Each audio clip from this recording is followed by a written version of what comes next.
càng tinh tì ajo ang bo nay mang hu say ta me càng tinh tì ajo ang bo nay mang hu say ta me anang likang hon Jesus sineloti pateanda alang likang hon penakatea alang lineja pon lokatea Jesus akan hona sangho ke ave la aho internet kai ke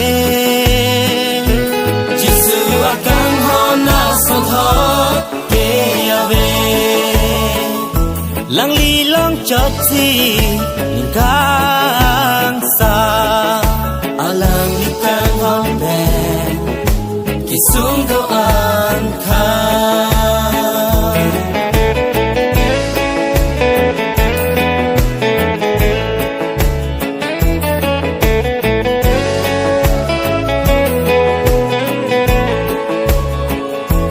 liang ho đi ahu ne jako ka ve de tu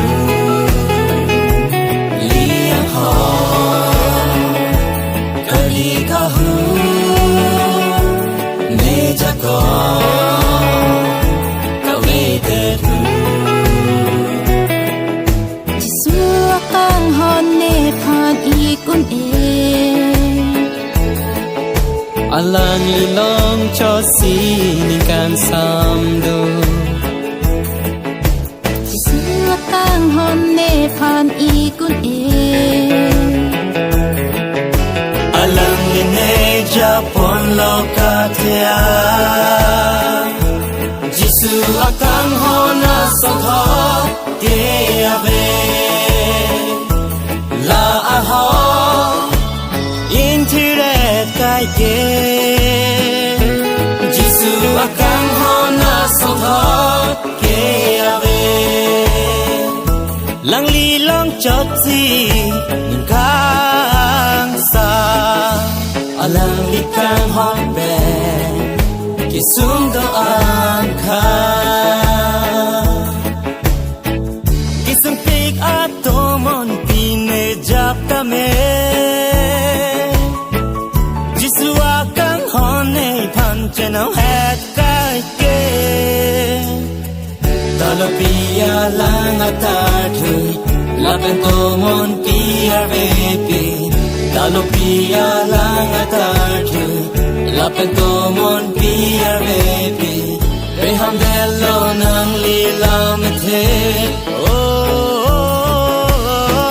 kisum pik ato mon pine jap ta me Jisu akang hon nei phal chenau het kai ke talo pia lang atar thui lapen to mon pia ve pi talo pia lang atar thui lapen to mon pia ve pi ve ham de lo nang li la me the Jisu akang hona sangha ke ave la aho internet kai ke Jisu akang hona sangha ke ave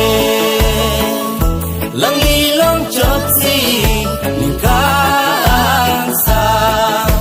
alang li càng hon bè khi xuống đâu an khang alang li càng hon bè khi xuống đâu an khang alang li càng hon bè khi xuống